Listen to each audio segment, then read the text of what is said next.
When we came under your command, Colonel, you stated very clearly that we would never find Negroes who could pass a pilot's exam, make it through flight school, survive basic combat.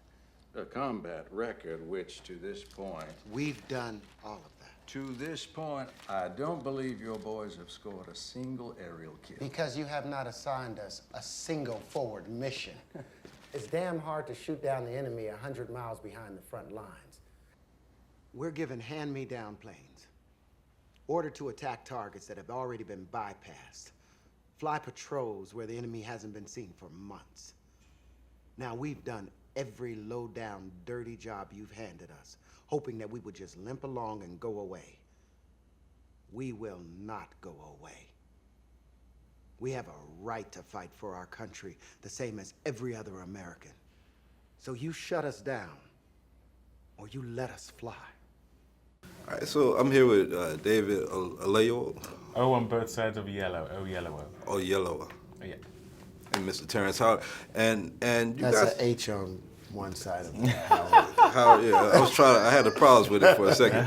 But you two guys did a magnificent job in this movie and played some strong characters. I've just talked to Dr. Roscoe Brown, and he talked about some of the stuff that was in the movie that he participated in. How big was this film to be a part of something that's like living history that should be, that's not forgotten, but just hasn't been illustrated yet, that people haven't like held up this story? Like, how big was it to be part of this necessary story? Well, you say it's not been forgotten, but largely it's unknown. I mean, a lot of people don't even know about it. Exactly. And you know, at least I had the excuse that I was British, but I would speak to a lot of people, African American or white, or and everything in between, and people didn't know about the Tuskegee Airmen, and and specifically about them because what they did turned the tide of the war.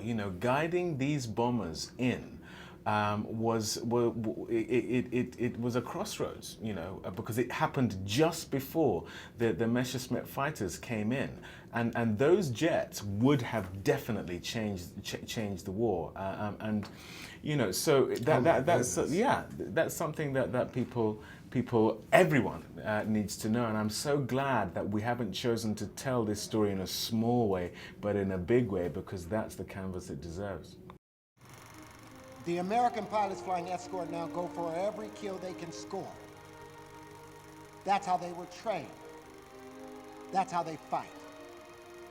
Here's how we change up the strategy. Lights up. At all costs, under every circumstance, you protect the heavies. Colonel, we signed up to shoot Germans, not babysit planes. You signed up to follow orders. One bomber, that's 10 men. You getting one Jerry so you can put a cross on your plane. That doesn't balance that. We count our victories by the bombers we get to their targets, by the husbands we return to their wives, by the fathers we get back to their children. What has not changed, what will never change, from the last plane to the last bullet to the last minute to the last man we fight. We fight. Yes, sir. Colonel Bullard, who was almost fighting a whole separate war in the boardroom, trying to get these missions. How important is his story? I mean, people don't really realize all the stuff that's gone on behind the scenes to make, achievements like the Tuskegee Airmen possible. Well, what was amazing, it was part of the same war. It was all part of the same motion and strength. When you strike a match, the portion that's actually creating the friction is moving forward, but you see the sparks back here. So there's Nate Parker, easy, and there's Lightning, David Oyelowo's character. You see those sparks of that taking place, but the force is moving towards a direction of the emancipation of the rest of the world and allowing us to be in a position to make our contribution in film, in television, in science, in education, in law enforcement, to be given a great opportunity. So that inertia is still moving forward, right. And it still hasn't finished and lit the flame properly.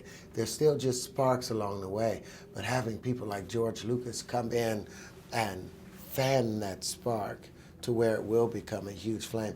This may indeed be the birth of that flame, because now everyone will be able to see it and be forever illuminated by their exploits and gratified by it, because it's such a entertaining piece of work. It's nice to have a nice fire that we can read by, that we can tell stories by, that we can dream by and believe by, and that's what these exploits do. Right, but I know that there's still other stories to be told. I mean, with the Red Tails, Buffalo Soldiers, everybody that's participated. Do you think like the success of this film will help, you know, filmmakers like decide to tell what's not only African American history but American and world history stories, inclusive of all of us? To have any story be told, making a movie is hard. Right. It's really hard to go from having the idea to writing the script to, you know, getting the money to all that. It's really, so it has to be something that is burning inside you, and that is exemplified by George Lucas and the fact that it's taken over 20 years for us to get to this point. Now, my hope is that people will have stories that will burn inside of them, and at moments when this will happen, at moments when you're about to give up on that story, you can look at something like this and go, actually, you know what, I've got to keep on going because it is possible. That's what I hope it does, is to inspire other people, black, white, and everything in between, to have those stories that need to be told. And if it took George Lucas 23 years, and he's one of the greatest filmmakers, or one of the most accomplished cinematic headstrong people in our business and most wealthy, if it took him 23 years to tell this story properly, don't give up. Continue pushing forward. It may take you 33 years. Well, thank you guys. I appreciate you. Thank you very much.